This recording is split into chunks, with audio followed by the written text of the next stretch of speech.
Hi, everybody. Welcome to day 43 in the 100 Days of Woo. I wanted to talk to you guys today about the gut-brain connection since it's so forthcoming for me, or maybe that's not the best word. It's so in my face right now with what I've been dealing with for the past 2 months, real talk. I'm trying to get my gut back on track. I figured that I would give you guys a little bit of knowledge on basically how the gut and how the brain are so um, I was gonna say intermittently, how they're so connected. Wow. Must be the snowstorm that's happening today. But anyways, so if you are giving a presentation, or if you are going on a date, or if you are going for an interview, generally you would have that like gut wrenching feeling of something may not really be working, or something's off, or you're nervous, you got butterflies in your stomach before the date, or maybe you're like completely nauseous before an interview or a presentation. These are all signs that the gut and the brain are like completely connected, and they're triggers, right, from our emotions. Maybe there's a little bit of anxiety happening there, some anger, some sadness, excitement. There are trigger symptoms from the gut. So it's really cool to look at, and I do invite you the next time that you are feeling these things to sort of check in and say like, oh my gosh, like yes, that this does happen to me, before these events that you're not too sure about, right? Where there's like a little bit of an unknown. So it's kind of neat to notice how intertwinedly they are connected. Um, Intimate. I think that was the word I wanted to say, how intimately they're connected. Couldn't come up with it. Anyways, so the brain has a direct effect on our gut. And this looks like in a variety of different ways. So maybe if you're really into Instagram, which I am these days, and you follow a lot of bloggers or nutritionists perhaps, who are making some really delicious food, the very act of looking at their Instagram feed and engaging with these posts activates, it's called amylase. So it's an enzyme that exists in our saliva, and it's basically the body getting ready to eat, right? Or maybe even you're making dinner, and you're chopping the veggies and you're smelling the herbs, and you're getting everything ready to go, and your body is so smart. It's basically getting ready to consume this delicious food. So in turn, when you're on the run and maybe in your car and you don't have time to make dinner and you're picking dinner up, and maybe it's fast food, or maybe it's, if you're really lucky, maybe it's the hot table at Whole Foods, or I think Farm Boy has one too. I haven't really tried it, but anyways, if you're picking up good stuff or maybe not so good stuff from a drive-through, recognize that your body hasn't really had a chance to warm up to the food that you're about to consume, right? So there is such a benefit to cooking from home. And even if you're going to a friend's house where you're kind of easing your way into the evening, hey Mandy, thank you for coming on. Even if you are going to friends or families and you're kind of easing your way into dinner, your body has a little bit more lag time and a little bit more opportunity to get the juices flowing and get the enzymes ready to go to digest the food. So just something to consider if you are consistently ordering in. And if you are consistently ordering in, I would definitely recommend to take bitters, Canadian bitters you can get, or even just regular bitters. I think St. Francis has a pretty good brand of bitters, and they taste awful. I'm just warning you. But you take the bitters, it's a liquid, and you would just take, 1 or 2 milliliters if you can handle two. Most people can only do the one. And you take that, 15, 20 minutes before a meal, and it sort of does a little bit of the work for you. It gets all the juices flowing in order for you to digest your food. If you are feeling a little bit of anxiousness or stress or depression, which is quite normal during this time of year because it being winter and very little sunshine, I'm sure a lot of you are experiencing a crazy snowstorm if you are in the GTA. But all of those things are normal in terms of, shouldn't say normal, all of those things are stemming from perhaps a gut issue. Maybe you've got a little bit of Crohn's or some IBS or colitis, or the newest thing is SIBO, which is essentially dysbiosis. And these are all words that you probably have heard flying around in the news, but basically your gut is unbalanced, and you need to do a few things in order to rectify the situation. And it may not even be your fault in terms of feeling stress, anxiety, depression. It could be a gut issue. And if you don't get the gut back on track, you are going to continue to experience those symptoms of stress, anxiety, depression, et cetera, et cetera, et cetera, right? So something to consider, getting the gut back on track, and then those symptoms of anxiety, let's go with, would naturally just fall off, which is kind of cool, right? Then you're not having to take those anxiety meds that your doctor prescribes because they have no idea how else to deal with anxiety other than prescribe a pill. Different Facebook Live for talking about that. But anyways, the brain and the gut are intimately connected, and that is the point that I want to drive home. So if you are feeling a little bit of stress, I should say, it's probably stemming from some sort of a gut issue that you just haven't really healed or dealt with, or don't even know that you have, because it's just your new normal. What else do I want to talk about? Obviously, inflammation is going to make things even worse. So once you deal with the inflammation, then the Crohn's or colitis or IBS and all that kind of stuff generally will lessen, if not disappear. So ways to deal with a gut issue. Sorry, I just had a loss of my train of thought. Ways to deal with gut issues. I was reading this one study from Harvard, and they had two different groups. They had one set of people just deal with like the physical symptoms of like, okay, let's just, put them on a pill in order to deal with like the pain or whatever it is.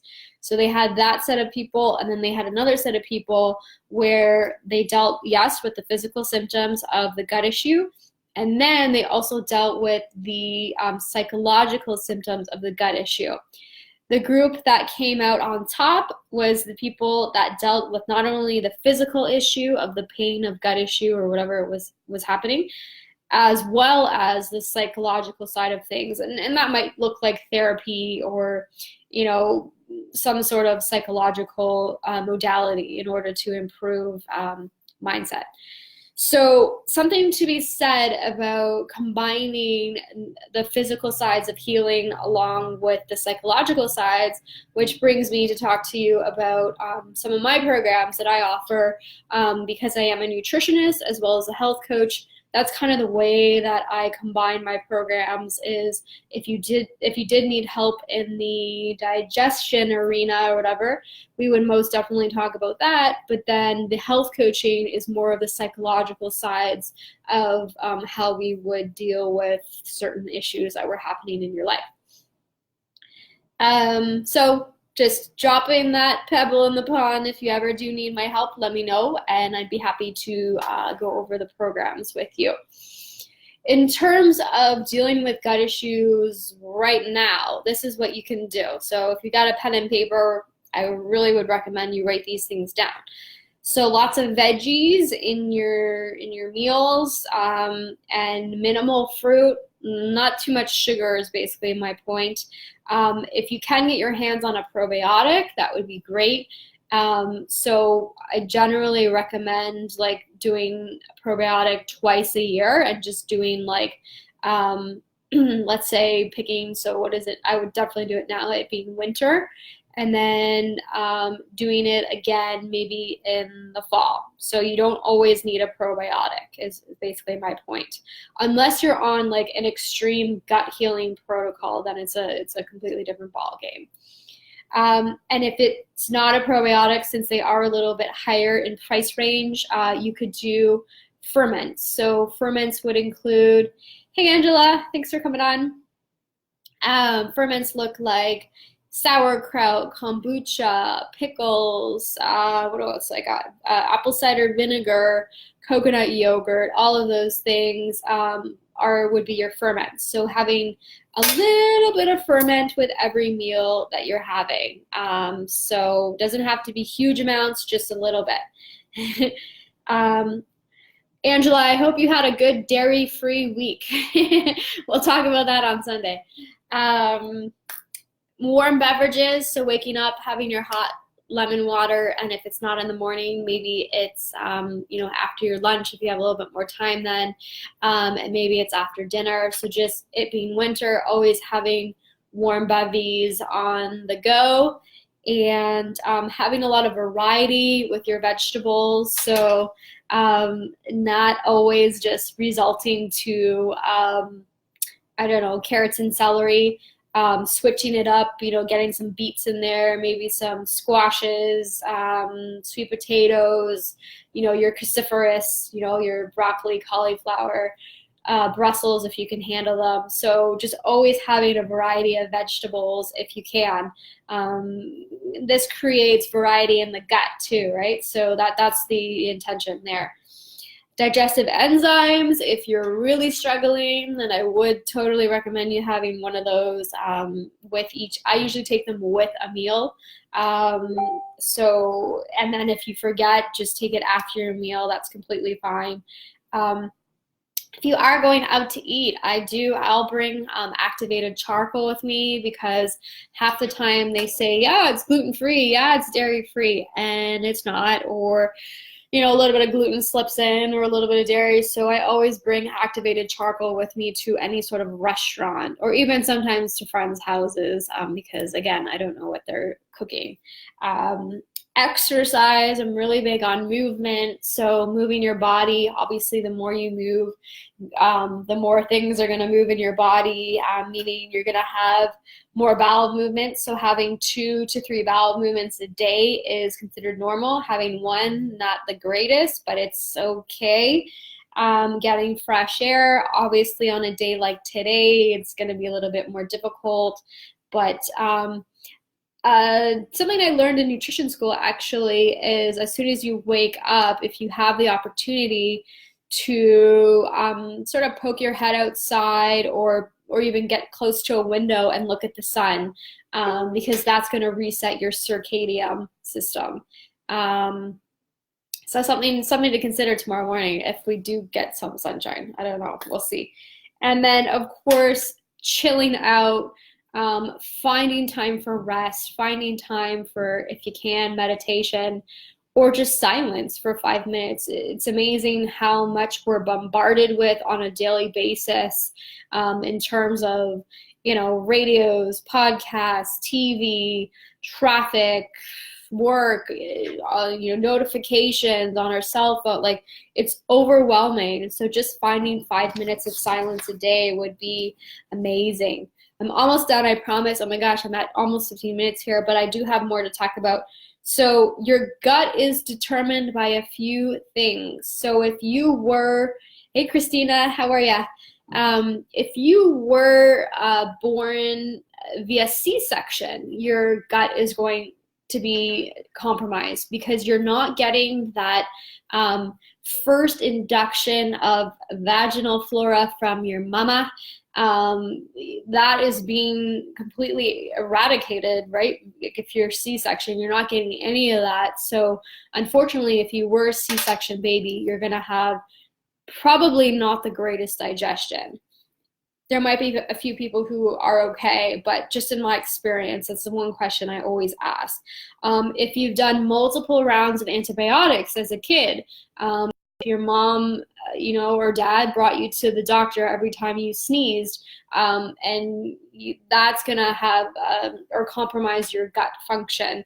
If you're a stressed person, which unfortunately a lot of us are, that's going to affect gut health. Your diet, if you have the standard American diet where you're eating a lot of sugar and refined and packaged and all that kind of stuff, and you're not getting your veggies in, you're going to have gut issues. If your mom didn't breastfeed you, I've heard just the other day you should be breastfed up until 2 years old, which I don't know how I feel about that. But if you weren't breastfed for a long period of time, that's going to affect your digestive health.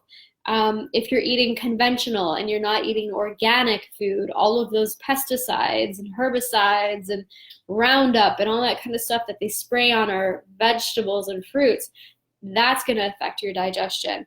If you live in a sterile environment, so if you're purelling the crap out of everything and you're using conventional cleaners and you're using bleach and all that kind of stuff, that will affect your digestion.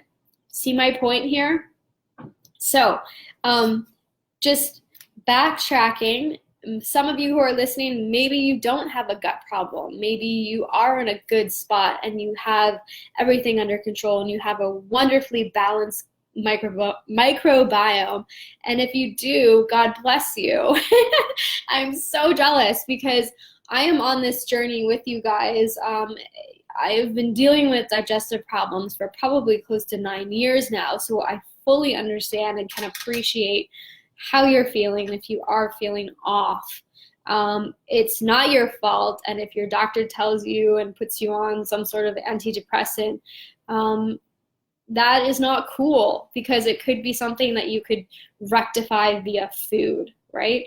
So if you are having 2 to 3 bowel movements a day, you have little to no gas or bloating, no noises, no pain coming from your abdomen, no cramping. If you don't have any signs of inflammation, which looks like asthma and autoimmune disease and allergies and mucus coming from your nose, generally that's a dairy allergy. If you're not obese, if you don't have any muscle pain, and if you're stressed and you can deal with the stress, then you're golden. You don't have any gut issues. But I hate to say it, I'd say 2 out of every 3 people I talk to have some sort of gut issue. There's that lucky one person who's never had to deal with some sort of gut issue, and God bless them because it's been a friggin' roller coaster for myself. So I completely can appreciate and understand where some of you are coming from if you are dealing with other things and discomfort, and it's so not fun. So hit me up if you do have any of these issues and need some assistance. I'd be fully happy to help you. I am going to be running my detox again. I'm planning to run it actually once in March and once in April. So I'm just sort of putting the finishing pieces on the March one. And I will say the detox, it's not your typical detox. It's just basically an elimination diet. If you've worked with a naturopath, it's very similar to that. It's just 2 weeks of your life. And I've had really great results with my detox participants. I think some of them were looking to lose the weight, but at the same time, they got other benefits from it. They got clearer skin, they've had more energy, they got off coffee, they got off sugar, all that kind of stuff. So it's not all about losing weight, it's also about feeling good in your body and not being dependent on things like caffeine and sugar in order to get through your day. So yeah, that's my piece. Gosh, 20 minutes later on gut health. I'm sure I probably could talk all day about gut health, but I'm gonna let you guys go. But thank you so, so much for joining. I really appreciate the support, and I hope to see some of you in my detox in March. Okay, take care. Bye, guys.